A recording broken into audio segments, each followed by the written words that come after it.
ಸರಿಯಪ್ಪ, ಆಗಿದ್ರೆ ಭಾಗ್ಯನ್ ಕರ್ಕೊಂಡು ಅಲ್ಲಿಂದ ಹೊರಡು. ಸರಿಯಪ್ಪ, ಈಗಲೇ ಕರ್ಕೊಂಡು ಹೊರಡ್ತೀನಿ.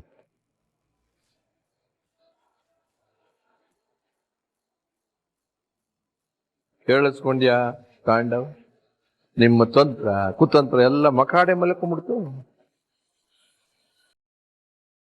ಭಾಗ್ಯ ರಿಲೀಸ್ ಆಗಿದ್ದಾಳೆ, ಅವಳ ಮನೆಗೆ ಕರ್ಕೊಂಡು ಹೋಗ್ತಾ ಇದ್ವಿ. ಅದೇನೋ ಈ ಕಿತಾಪತಿ ಹೆಂಗ್ಸ್ ಜೊತೆ ಸೇರ್ಕೊಂಡು ಹೊಸ ಕಿತಾಪತಿ ಮಾಡಕ್ ಹೊರಟಿಯಲ್ಲ. ನೋಡಿದ್ರೆ ನೀನೇ ಐಸಿಯುನಲ್ಲಿ ಅಡ್ಮಿಟ್ ಆಗಿದೆಯಲ್ಲೋ. All the best. ನಿಮ್ಮ ಮುಂದಿನ ಭವಿಷ್ಯಕ್ಕೆ ಒಳ್ಳೇದಾಗ. ಇನ್ನು ಮುಂದೆ ನಾನು ಕೊಡೋ ಏಟ್ನ ತಡ್ಕೊಳ್ಳೋ ಶಕ್ತಿ ಆ ಭಗವಂತ ನಿಮ್ಮಿಬ್ಬರಿಗೂ ಕೊಡ್ಲಿ. ಏನ್ ಧಮ್ಕಿ ಆಗ್ತಿದ್ದೀರಾ? ಆ ಭಾಗ್ಯ ರಿಲೀಸ್ ಆಗಿದ ತಕ್ಷಣ ನೀವ್ ಗೆದ್ದು ಬಿಟ್ರೆ ಅನ್ಕೋಬೇಡಿ. ನಾವು ನಿಮ್ಮನ್ನೆಲ್ಲ ಇಷ್ಟಕ್ಕೆ ಸುಮ್ಮನೆ ಬಿಡಲ್ಲ. ಭಾಗ್ಯನ ಸಪೋರ್ಟ್ ಮಾಡ್ತಿದ್ದೀರಲ್ಲ, ಆ ತಪ್ಪಿಗೆ ನೀವ್ ತುಂಬಾ ಅನುಭವಿಸ್ತೀರಾ. ನಾನು ಅನುಭವಿಸ್ತೀನ? ಏನ್ ತಮಾಷೆ ಮಾಡ್ತಿದ್ಯಮ್ಮ? ಮತ್ತೆ ನೀವ್ ಇಷ್ಟೆಲ್ಲ ಮಾಡಿದ್ರು ನಾವ್ ಕೈ ಕಟ್ಕೊಂಡು ಸುಮ್ನೆ ಕೂತ್ಕೊಳ್ತೀವಿ ಅನ್ಕೊಂಡಿದ್ದೀರಾ? ನಿಮ್ಮಿಂದ ನಮಗೆ ಮೋಸ ಆಗಿದೆ. ನಿಮ್ ಮಗ ನನ್ ಗಂಡನ್ಗೆ ಯಾವ್ದೇ ನೋಟಿಸ್ ಪೀರಿಯಡ್ ಕೊಡದೆ ಕೆಲ್ಸದಿಂದ ತೆಗ್ದು ಹಾಕಿದ್ದಾನೆ. ಅದು ಅಲ್ಲದೆ ಆ ಕಂಪ್ಲೀಟ್ ಪ್ರಾಜೆಕ್ಟ್ ಐಡಿಯಾ ನನ್ ಗಂಡಂದು. ನಿಮ್ ಮೇಲೆ ಕೇಸ್ ಹಾಕ್ತೀನಿ. ನನ್ ಗಂಡನ್ ಬರ್ಬೇಕಾಗಿರೋ 45% ಶೇರ್ನ ತಗೊಂತೀವಿ. ಅಷ್ಟೊಂದು ಕಾನ್ಫಿಡೆನ್ಸ್? ಹೌದು, ಕಾನ್ಫಿಡೆನ್ಸ್ ಇರೋದಕ್ಕೆ ಸವಾಲ್ ಹಾಕ್ತಿರೋದು. Very good, very good. ಲೈಫಲ್ಲಿ ಕಾನ್ಫಿಡೆನ್ಸ್ ತುಂಬಾ ಮುಖ್ಯ, ಆದ್ರೆ ಓವರ್ ಕಾನ್ಫಿಡೆನ್ಸ್ ಇರಬಾರ್ದು. ಓವರ್ ಕಾನ್ಫಿಡೆಂಟ್ ಅಲ್ಲ ಮಿಸ್ಟರ್ ಕಾಮತ್, ನಿಮ್ ಒಬ್ರಿಗೆ ತಲೆ ಇದೆ ಅಂತ ಅನ್ಕೋಬೇಡಿ. ಅದೇನೋ ಹೇಳ್ತಾ ಇದ್ರಲ್ಲ, ಯುದ್ಧ ಅಖಾಡ ಅಂತ. ನಾವು ಎಲ್ಲಾ ತಯಾರಿ ಮಾಡ್ಕೊಂಡೆ ಯುದ್ಧಕ್ಕೆ ಇಳ್ದಿರೋದು. ಹೋರಾಡ್ತೀವಿ, ನಿಮ್ಗೆಲ್ಲ ಬಿಸಿ ಮುಟ್ಟಿಸ್ತೀವಿ. ಓ ಹೌದಾ? ಒಳ್ಳೇದಾಗ. ಆದಷ್ಟು ಬೇಗ ಜೀವನದಲ್ಲಿ ಒಂಟಿಯಾಗಿ ಬದುಕೋದು ಹೇಗೆ ಅಂತ ಅಭ್ಯಾಸ ಮಾಡ್ಕೊ. ಯಾಕೆಂದ್ರೆ ಮುಂದೆ ನೀನು ಒಬ್ಳೆ ಒಂಟಿಯಾಗಿ ಬದುಕೋ ಪರಿಸ್ಥಿತಿ ಬರುತ್ತೆ. ಅವಳಿಗೆ ಯಾಕ್ರಿ ಬರುತ್ತೆ? ಒಂಟಿಯಾಗಿರೋದು ಅವಳಲ್ಲ, ಜೀವನ ಪರ್ಯಂತ ಒಂಟಿಯಾಗಿ ಒದ್ದಾಡೋದು ಆ ಭಾಗ್ಯ. ಅವಳು ನಿನ್ನ ಬಿಟ್ಟಾಗ್ಲೆ ಅವಳು ಒದ್ದಾಟ ಎಲ್ಲ ನಿಂತೋಯ್ತು.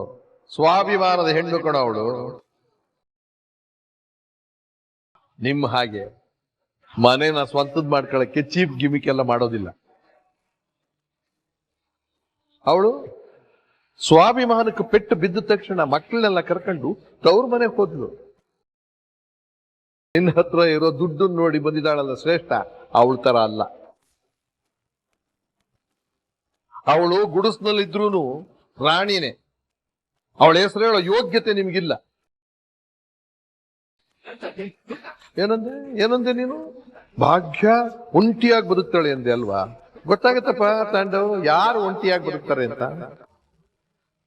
ನೋಡ್ತಾ ಇರು, ಭಾಗ್ಯ ನಿನ್ನ ಕಣ್ಣು ಮುಂದೆನೆ ಖುಷಿಯಾಗಿ, ಸಂತೋಷವಾಗಿ, ಆನಂದವಾಗಿ ಪರಿಪೂರ್ಣ ಜೀವನವನ್ನ ಬದುಕ್ತಾಳೆ. ಅಂದ್ರೆ ನಾನು ಹೇಳೋದನ್ನ ಅರ್ಥ ಮಾಡ್ಕೊಳ್ಳೋವಷ್ಟು ಬುದ್ಧಿವಂತಿಕೆ ನಿನ್ಗೆಲ್ಲಪ್ಪ ಇದೆ. ನಿಮ್ಮಿಬ್ರಿಗೂ ಆಲ್ ದಿ ಬೆಸ್ಟ್. ಶ್ರೇಷ್ಠ, ನಿನ್ನ ಅಕೌಂಟ್ಗೆ ಒಂದು 5,000 ರೂಪಾಯಿ ಹಾಕಿರ್ತೀನಿ. ನಿನ್ನ ಗಂಡನಿಗೆ ಪಿಸ್ತಾ, ಬಾದಾಮಿ, ಗೋಡಂಬಿ ಎಲ್ಲ ತಂದು ಕೊಡಮ್ಮ. ಯಾಕೆ ಹೇಳು? ಇನ್ನು ಮುಂದೆ ನಾನು ಕೊಡ್ತೀನಲ್ಲ ಏಟ್ಗಳು, ಅದನ್ನ ತಡ್ಕೊಳಕ್ಕೆ ಶಕ್ತಿ ಬೇಕು. ನೀನು ಒಬ್ರು ಸಂಸಾರನ ಮುರಿದು ನಿನ್ ಸಂಸಾರ ಕಟ್ಕೊಳಕ್ ನೋಡ್ತಾ ಇದ್ದೀಯ ಅಲ್ವಾ? ಅದರ ಬಿಸಿ ಹೇಗಿರುತ್ತೆ ಅನ್ನೋದನ್ನ ನೋಡೋದಕ್ಕೆ ಸಿದ್ಧವಾಗಿ.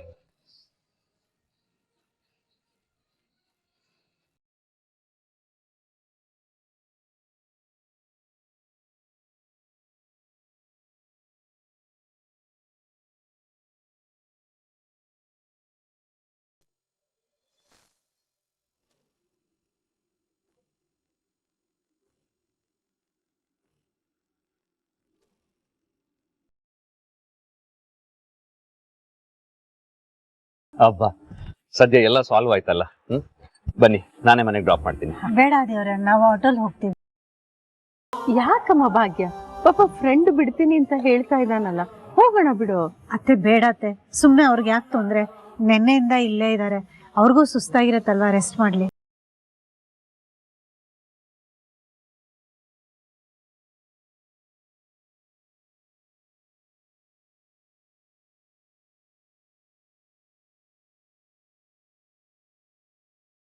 ಭಾಗ್ಯ ಅವರೇ, ಒಂದ್ ನಿಮಿಷ.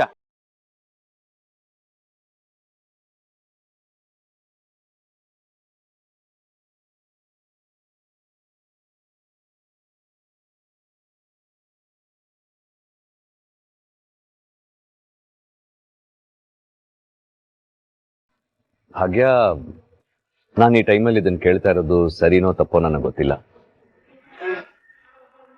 ಬಟ್ ಕೇಳಲೇಬೇಕು ಅಂತ ಕೇಳ್ತಾ ಇದ್ದೀನಿ. ನೋಡಿ, ಇವಾಗ್ಲೇ ಉತ್ತರ ಕೊಡ್ಬೇಕು ಅಂತ ಏನೂ ಇಲ್ಲ, ಆದಷ್ಟು ಬೇಗ ಕೊಡಿ ಅಂತ ಅಷ್ಟೇ. ನನ್ನ ಮನಸ್ಸಲ್ಲಿರೋದನ್ನೆಲ್ಲ ನಿಮ್ಮ ಹತ್ರ ಹೇಳ್ಕೊಂಡಿದ್ದೀನಿ. ಇನ್ನೇನೇ ಇದ್ರೂ ನಿಮ್ಮ ಕಡೆಯಿಂದ ಬರೋ ರೆಸ್ಪಾನ್ಸ್ ಮೇಲೆ ಡಿಪೆಂಡ್ ಆಗಿರುತ್ತೆ. ತುಂಬಾ ಕಾಯಿಸ್ಬೇಡಿ ಭಾಗ್ಯ, ಯೋಚನೆ ಮಾಡಿ ಉತ್ತರ ಕೊಡಿ. ನಿಮ್ಮ ಉತ್ತರಕ್ಕೋಸ್ಕರ ನಾನು ಕಾಯ್ತಾ ಇರ್ತೀನಿ.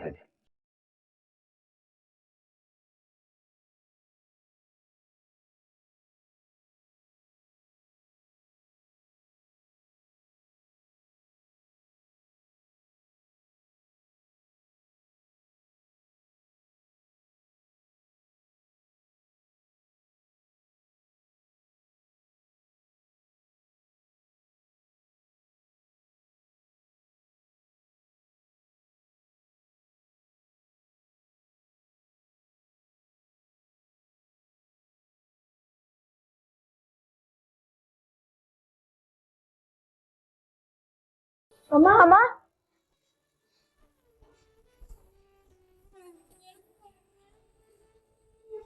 ಭಾಗ್ಯ ಬಂದ ಮಗಳೇ, ನಿನ್ಗೇನು ಆಗ್ಲಿಲ್ಲ ತಾನೆ? ಭಾಗ್ಯ, ನೀನ್ ಹೋದಾಗಿಂದ ನನ್ನ ಎಡಗಣ್ ತುಂಬಾ ಅದರ್ತಾ ಇತ್ತು ಕಣೆ. ನನ್ಗಂತೂ ತುಂಬಾ ಭಯ ಆಗೋಗಿತ್ತು, ಏನಾಗುತ್ತೋ ಅಂತ. ಸದ್ಯ ಏನಾಗ್ಲಿಲ್ವಲ್ಲ? ಪೊಲೀಸ್ ಸ್ಟೇಷನ್ ಅಲ್ಲಿ ಏನೇನೈತೆ? ಅಮ್ಮ, ನನಗ್ ಗೊತ್ತಮ್ಮ, ನನಗ್ ತುಂಬಾ ಬೇಜಾರಾಗಿದೆ ಅಂತ. ಯಾಕಮ್ಮ ಹೀಗೆಲ್ಲ ಆಗ್ತಿದೆ? ನೀನ್ ಏನು ತಪ್ಪು ಮಾಡಿಲ್ಲ ಅಲ್ವಾ? ನಿಂಗೆ ಎಷ್ಟೊಂದು ತೊಂದರೆ ಆಗ್ತಿದೆ. ಹಾಗೇನೂ ಇಲ್ಲ ಬಂಗಾರಿ.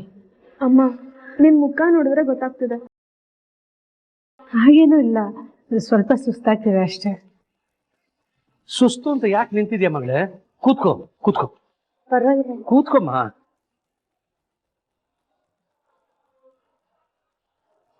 ಸಮಾಧಾನ ಆಯ್ತಾ? ಈಗ ಎಲ್ಲಾರ್ಗೂ ಸಮಾಧಾನ ಆಯ್ತಾ?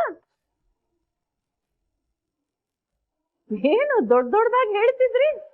ನಮಗ್ ಮಾನವೀಯತೆ ಇದೆ, ಮನುಷ್ಯತ್ವ ಇದೆ, ನಾವ್ ಹೋಗಿ ನೋಡ್ಬೇಕು, ಹಂಗ್ ಮಾಡ್ಬೇಕು, ಹಿಂಗ್ ಮಾಡ್ಬೇಕು. ಈಗ ಏನಾಯ್ತು? ಏನಾಯ್ತು ಇವಾಗ? ಸಾವು ಬದುಕಿನ ಮಧ್ಯ ಹೋರಾಡ್ತಿದ್ರು ಅವನು ನಮಗ್ ಏನ್ ಕೆಟ್ಟದ್ ಮಾಡ್ಬೇಕೋ ಅದನ್ನ ಮಾತ್ರ ಚೆನ್ನಾಗಿ ಮಾಡ್ದ. ಹೌದಾ? ಇದು ಇದು ಅವನ ಯೋಗ್ಯತೆ. ಅತ್ತೆ, ಈಗ ಯಾಕೆ ಅದ್ರ ಬಗ್ಗೆ ಮಾತಾಡ್ತಿದ್ದೀರಿ? ಮತ್ ಇನ್ನೇನ್ ಮಾಡ್ಲಿ ಭಾಗ್ಯ? ಅವನನ್ನ ನನ್ನ ಮಗ ಅಂತ ಹೇಳ್ಕೊಳಕ್ಕೆ ನನಗೆ ಅಸಹ್ಯ ಆಗ್ತಾ ಇದೆ. ಖಂಡಿತ ಚೆನ್ನಾಗಿರಲ್ಲ. ಹುಟ್ಟಿದಬ್ಬದ ದಿವ್ಸ ಇಡೀ ದಿವ್ಸ ಪೊಲೀಸ್ ಸ್ಟೇಷನ್ ಅಲ್ಲಿ ಕೂಡ್ಸಿದಾನಲ್ಲ ಅವ್ನ್ ನಿನ್ನ, ಅವನಿಗೆ ತಕ್ಕ ಶಿಕ್ಷೆ ಆಗತ್ತೆ ಭಾಗ್ಯ.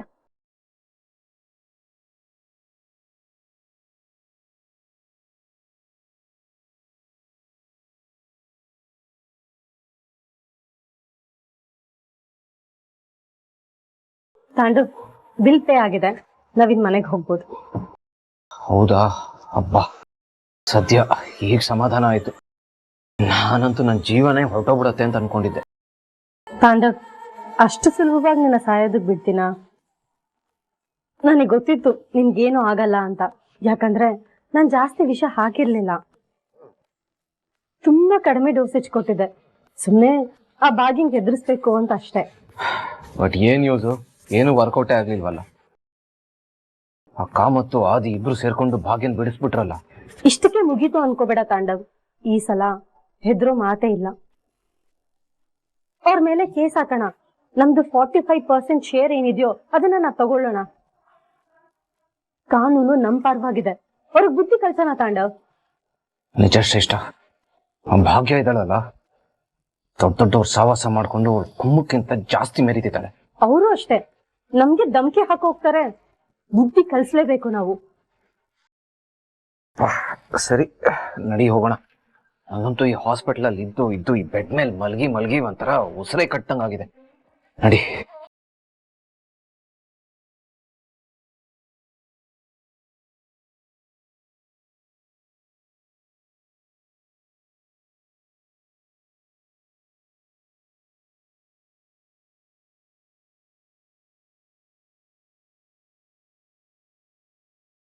ಏನ್ರಿ ಬಂದ್ರಾ? ಬನ್ನಿ, ನಾನೇ ಬರ್ಬೇಕು ಅಂತಿದೆ. ದುಡ್ಡಿದೆ ಅಂತ ನ್ಯಾಯ ಅವ್ರ ಕಡೆ ಮಾಡ್ತೀರಾ? ಆ ಕಾಮತ್ ಅವ್ರು ಹೇಳಿದ್ರು ಅಂತ ಭಾಗ್ಯನ ಬಿಟ್ ಕಳಿಸ್ತೀರಾ? ಏನ್ರಿ ಒಬ್ರು ಜೀವಕ್ಕೆ ಬೆಲೆನೇ ಇಲ್ವೇನ್ರಿ? ಮೇಡಮ್ ಒಂದ್ ನಿಮಿಷ. ಏನ್ ಸರ್ ಒಂದ್ ನಿಮಿಷ? ಮಾಡೋದೆಲ್ಲ ಮಾಡಿ ಈಗ ಬಂದ್ ಸಾರಿ ಕೇಳಿದ್ರೆ ನಾನು ಒಪ್ಪಲ್ಲ. ಹಲೋ, ನಾವು ಸಾರಿ ಕೇಳಕ್ ಬಂದಿಲ್ಲ. ನಿಮ್ ಗಂಡ ತಾಂಡವ್ ಅವ್ರನ್ನ ಅರೆಸ್ಟ್ ಮಾಡಕ್ ಬಂದಿದೀವಿ.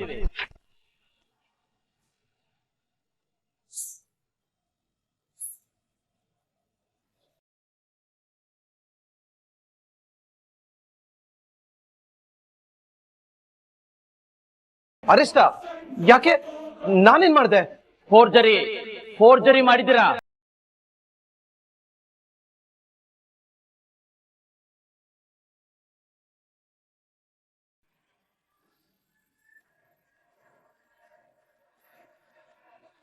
ಏನ್ ಸರ್ ಹೇಳ್ತಿದ್ದೀರಾ? ನಾನು ಇದುವರೆಗೂ ನನ್ನ ಲೈಫ್ ನಲ್ಲಿ ಯಾರಿಗೂ ಮೋಸನೇ ಮಾಡಿಲ್ಲ.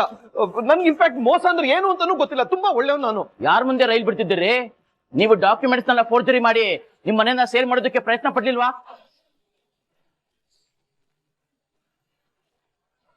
ಯಾರ್ ನನ್ ಮಗ ಸರ್ ಹೇಳಿದ್ದು ಹಾಗಂತ? ಕಾಮತ್ ಅವರು.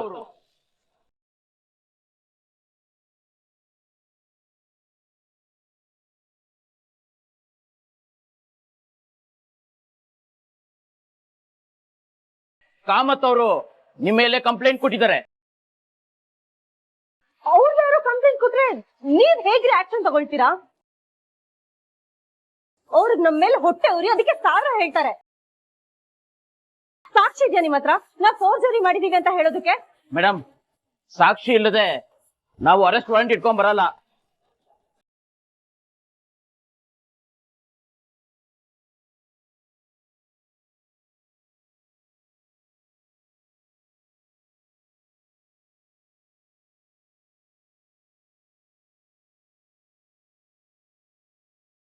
ಕಾಮತ್ ಅವರು ಈ ಫೋರ್ಜರಿ ಮಾಡಿದಿರೋ ಅನ್ನೋದಕ್ಕೆ ಎಲ್ಲಾ ಸಾಕ್ಷಿಗಳನ್ನು ಒದಗಿಸಿದ್ದಾರೆ. ನೀವು ಯಾರಿಗ ಆಸ್ತಿ ಮಾರಕ್ ಹೋಗಿದ್ರೋ ಅವರೇ ನಿಮ್ ವಿರುದ್ಧ ಸಾಕ್ಷಿ ಹೇಳಿದ್ದಾರೆ. ನಿಮ್ ಆಟಗಳೆಲ್ಲ ನನ್ನ ಹತ್ರ ನಡೆಯಲ್ಲ. ಬಂದ್ ಜೀಪ್ ಹತ್ರಿ ತಾಂಡವ್. ಸರ್, ಈಗಷ್ಟೇ ಡಿಸ್ಚಾರ್ಜ್ ಆಗಿ ಹೊರಗಡೆ ಬರ್ತಾ ಇದೀನಿ ಸರ್, ಸುಧಾರಿಸ್ಕೊಂಡು. ದಯವಿಟ್ಟು ಒಂದ್ ಸ್ವಲ್ಪ ಕರುಣೆ ತೋರಿಸಿ ಸರ್. ಡಿಸ್ಚಾರ್ಜ್ ಆಯ್ತು ತಾನೆ? ಹಾಗಂದ್ರೆ ಹುಷಾರಾಗಿದ್ದೀರಿ ಅಂತ ಅರ್ಥ. ಸುಮ್ನೆ ಬಂದ್ ಜೀಪ್ ಹತ್ರಿ. ಸರ್ ನಿಮ್ ದಮ್ಮಯ್ಯ ಸರ್, ಒಂದೇ ಒಂದ್ಸಲ ಕ್ಷಮಿಸ್ಬಿಡಿ ಸರ್. ಏನೋ ಗೊತ್ತಿದೆ, ತಪ್ಪಾಗೋಯ್ತು ಸರ್. ರೀ, ಪದೇ ಪದೇ ಕ್ಷಮಿಸೋದಕ್ಕೆ ನೀವೇ ನನ್ ಗಂಡನ, ನಾನೇ ನಿಮ್ ಹೆಂಡ್ತಿನ? ಇದು ಕಾನೂನು. ಇಲ್ಲಿ ಎಲ್ಲಾನು ಕೋರ್ಟ್ ಕಟಕಟಲೇನೆ ತೀರ್ಮಾನ ಆಗ್ಬೇಕು. ಅಯ್ಯೋ ಸರ್, ನನಗೆ ಕೋರ್ಟು ಜೈಲು ಒಂದೆಲ್ಲ ತುಂಬಾ ಭಯ ಸರ್. ಅಷ್ಟ್ ಭಯ ಇದ್ದವರು ತಪ್ಪ್ಯಾಕ್ರಿ ಮಾಡ್ತೀರಿ? ಹೇಳ್ರಿ, ತಪ್ಪು ಮಾಡಕ್ ಮುಂಚೆ ಇರ್ಲಿಲ್ವಾ ನಿಮ್ಗೆ ಪರಿಜ್ಞಾನ? ನೋಡಿದ್ಯ ಶ್ರೇಷ್ಠ, ಅದಕ್ಕೆ ನಾನು ಪಡ್ಕೋತಿದ್ದು ಬಾಯಿ ಮುಚ್ಕೊಂಡು ಸುಮ್ಮನಿರು ಅಂತ. ಅತಿ ಅಸೆ ಗತಿ ಕೇಳು ಅನ್ನೋ ತರ ಆಯ್ತು. ನನ್ಗೆ ಈ ತರ ಎಲ್ಲ ಆಗುತ್ತೆ ಅಂತ ಗೊತ್ತಿರ್ಲಿಲ್ಲ ತಾಂಡವ್. ಈಗ ಗೊತ್ತಾಯ್ತಲ್ಲ, ಕುತ್ಕೊಂಡು ಬಾಯ್ ಬಡ್ಕೊ. ಅಲ್ಲ, ನಿನ್ನ ಕಟ್ಕೊಂಡಲ್ಲ, ನಾನೇ ಬಾಯ್ ಬಡ್ಕೋಬೇಕು. Tandav, please calm down. ಏನೇ ಕಾಮ್ ಡೌನು? ಪೊಲೀಸ್ನವ್ರು ನನ್ನ ಎಳ್ಕೊಂಡು ಹೋಗ್ತಿದ್ದಾರೆ ಕಾಮ್ ಡೌನ್ ಅಂತೆ. ಅಲ್ಲ, ನೀನು ಆ ಭಾಗ್ಯನ್ ಬುದ್ಧಿ ಕಲ್ಸಕ್ ಹೊರಟಿದ್ಯಾ ಅಥವಾ ನಿನ್ನ ಮದುವೆ ಮಾಡ್ಕೊಂಡು ದೊಡ್ಡ ತಪ್ಪು ಮಾಡಿದೆ ಅಂತ ನನಗೆ ಬುದ್ಧಿ ಕಲ್ಸಕ್ ಹೊರಟಿದ್ಯಾ? ರೀ, ನಿಮ್ಮಿಬ್ರು ಜಗಳ ಆಮೇಲೆ ಇಟ್ಕೊಳ್ರಿ ಬರ್ರಿ. ಒಂದೇ ನಿಮಿಷ ಸರ್, ಶ್ರೇಷ್ಠ ಏನಾದ್ರು ಮಾಡು. ಪ್ಲೀಸ್ ಸರ್, 1 hour ಟೈಮ್ ಕೊಡಿ ಸರ್, ನಾವೇ ಸ್ಟೇಷನ್ ಹತ್ರ ಬರ್ತೀವಿ ಸರ್. ನೀವಿಬ್ರು ದೊಡ್ಡ ಫ್ರಾಡ್ಗಳು. ಕಾಲಾವಕಾಶ ಕೊಟ್ರೆ ಬೇರೆ ದೇಶಕ್ಕೆ ಪರಾರಿ ಆಗೋಗ್ತೀರಾ. ಇಮಿಡಿಯೇಟ್ ಅರೆಸ್ಟ್ ಮಾಡಿ ಅಂತ ಕಾಮತ್ ಸರ್ ಹೇಳಿದ್ದಾರೆ. ಬರ್ರಿ. ಸರ್ ನಿಮ್ ತಮ್ಮಯ್ಯ ಸರ್, ಎಲ್ಲರೂ ನೋಡ್ತಿದ್ದಾರೆ ಸರ್. ಈ ಸರ್ ಅರ್ಥ ಮಾಡ್ಕೊಳ್ಳಿ ಸರ್. ಬಾಯಿ ಮುಚ್ಕೊಂಡು ಬಂದ್ರೆ ಸರಿ. ರೇ ಹೇಳ್ಕೊಂಬರ್ರಿ. ಪ್ಲೀಸ್.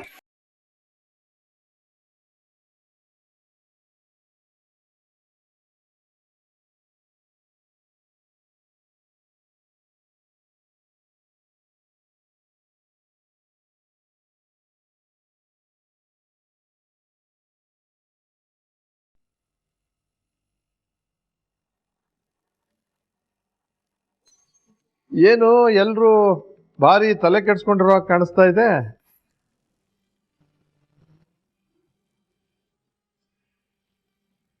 ಹಾಗೇನಿಲ್ಲ, ಬನ್ನಿ ಬಿಗ್ರೆ ಬನ್ನಿ.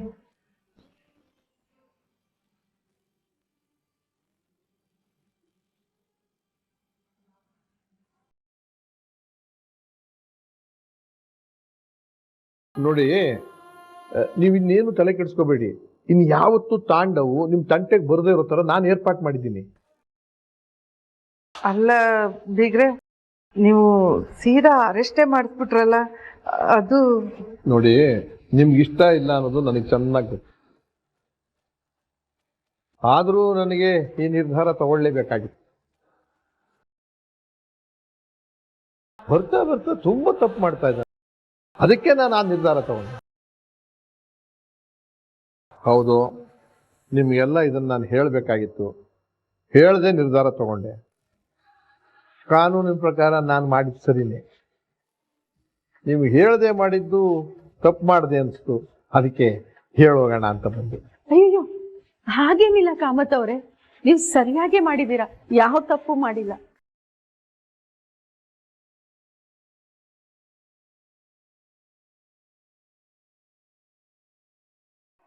ಮಾವ, ನೀವೆಲ್ಲಿ? ನೋಡಮ್ಮ ಭಾಗ್ಯ, ತಾಂಡವನ್ನ ಅರೆಸ್ಟ್ ಮಾಡಿಸಿದ್ದೀನಿ. ಒಂದು ಮಾತು ನಿಮ್ಮ ಹತ್ರ ನಾನು ಕೇಳಲಿಲ್ಲ. ಎಲ್ಲಿ ತಪ್ಪು ಮಾಡಿದ್ದೀನೋ ಅಂತ ನನಗೆ ಅನ್ನಿಸ್ತಾ ಇತ್ತು. ಅದಕ್ಕೆ ಹೇಳೋಗೋಣ ಅಂತ ಬಂದೆ.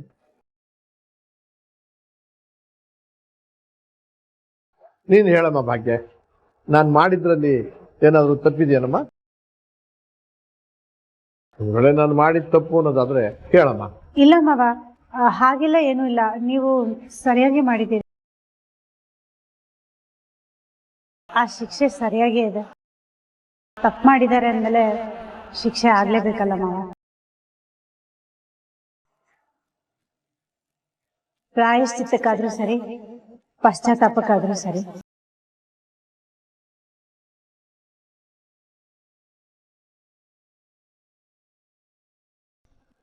ಸರ್ ಬೇಡ ಸರ್, ಬೇಡ ಸರ್, ದಯವಿಟ್ಟು ಬೇಡ ಸರ್. ಸರ್ ಒಂದೇ ಒಂದ್ಸಲ ನಾನು ಎಕ್ಸ್ಪ್ಲೈನ್ ಮಾಡ್ತೀನಿ ಸರ್, ಕ್ಲಿಯರ್ ಆಗಿ ಎಕ್ಸ್ಪ್ಲೈನ್ ಮಾಡ್ತೀನಿ ಸರ್.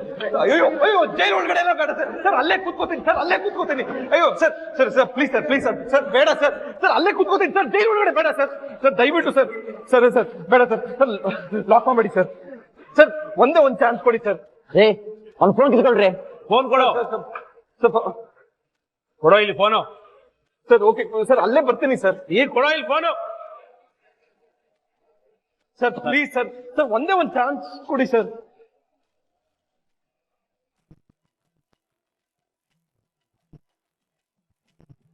ಏನ್ ಒಬ್ನೇ ಬಂದಿದ್ಯಾ?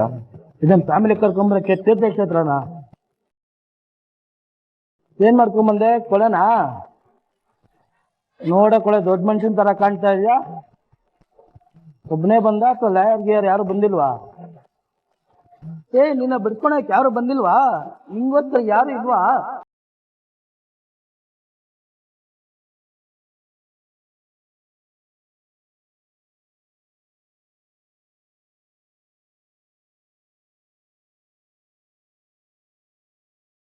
ಇವ್ಳಿಗೇನಾಯ್ತು? ಯಾಕೆ ಇಷ್ಟೊಂದು ಬೇಜಾರಲ್ಲಿ ಕೂತಿದ್ದಾಳೆ?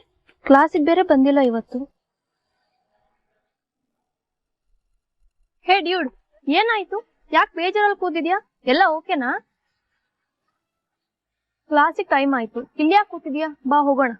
ನಾನ್ ಬರಲ್ಲ ಕಣೆ, ನಂಗೆ ಯಾಕೋ ಮೂಡಿಲ್ಲ, ನೀನ್ ಹೋಗು. ತನ್ವಿ ಕಮಾನ್, ಎಕ್ಸಾಮ್ ಬೇರೆ ಹತ್ರ ಬಂತು, ಕ್ಲಾಸಿಗೆ ಬರಲ್ಲ ಅಂದ್ರೆ ಹೇಗೆ? ನೀನ್ ಇವಾಗ ಏನೇನೋ ಹೇಳ್ಬೇಡ, ನಾನ್ ತುಂಬಾ ಇರಿಟೇಷನ್ ಅಲ್ಲಿ ಇದ್ದೀನಿ. ನೀನ್ ಇವಾಗ ಹೋಗು. ಸರಿ ಆಯ್ತು.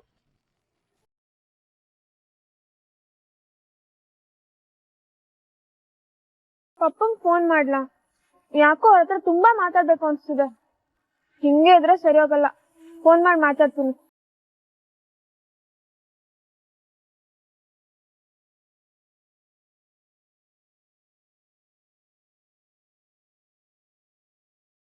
ಏನೋ ಮಾಡಕ್ ಹೋಗಿ ಇನ್ನೇನೋ ಆಯ್ತು. ಎಲ್ಲ ಈ ಶ್ರೇಷ್ಠದಿಂದಾನೆ. ತೆಪ್ಪಗ್ ಸುಮ್ಮನೆ ಇದ್ದಿದ್ರೆ ಎಲ್ಲ ಸರಿಯಾಗಿರೋದು. ಏನೋ ಒಂದು ದೊಡ್ಡ ಸಾಧನೆ ಮಾಡಕ್ ಹೊರಟು. ಇವಾಗ ನಾನು ಈ ಪರಿಸ್ಥಿತಿಗೆ ಬಂದು ಸಿಕ್ಕಾಕೊಂಡಿದ್ದೀನಿ.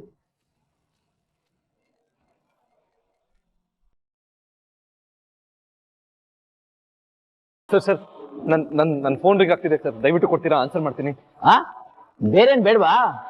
ಒಳಗಡೆ ಕುತ್ಕೊಳ್ಳಕ್ಕೆ ಸಿಂಹಾಸನ ಏನಾದ್ರು ಬೇಕಾ? ಹೋಗ ಸುಮ್ನೆ. ಫೋನ್ ಅಂತೆ phone. Sir please sir, at least ಯಾರು ಫೋನ್ ಮಾಡ್ತಿದ್ದಾರೆ ಅಂತನಾದ್ರೂ ಹೇಳಿ ಸರ್ ಪ್ಲೀಸ್.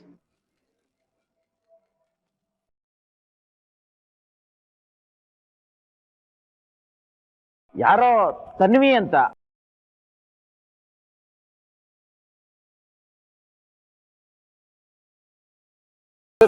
ಸರ್ ತನ್ವಿ ನನ್ನ ಮಗಳು ಸರ್, ಪಾಪ ಅಪ್ಪನ ನೆನಪಾಗ್ತಿದೆ ಅನ್ಸತ್ತೆ. ಪ್ಲೀಸ್ ಸರ್ ಕೊಡಿ ಸರ್, ನಾನು ಮಾತಾಡ್ತೀನಿ. ಓ, ಮಗಳು ಇವಾಗ ನೆನಪಾದ್ಲ ನಿನ್ಗೆ? ಸೂಸೈಡ್ ಅಟೆಂಪ್ಟ್ ಮಾಡ್ಬೇಕಾದ್ರೆ ಮಗಳು ಮೇಲಿನ ಪ್ರೀತಿ ಯಾವ್ದು ನೆನಪಾಗ್ಲಿಲ್ಲ ಅಲ್ವಾ? ಅಥವಾ ನಿನ್ನ ಮೊದಲನೇ ಹೆಂಡತಿ ಹತ್ರ ನಿನ್ ಮಗನ್ನ ಬಿಟ್ಟು ಹೋಗ್ಬೇಕಾದ್ರೆ ಅವಾಗೂ ನೆನಪಾಗ್ಲಿಲ್ಲ ಅಲ್ವಾ? ಹೋಗ ಸುಮ್ನೆ. Sir please sir, please sir. Sir ಮಗಳು ಫೋನ್ ಸರ್.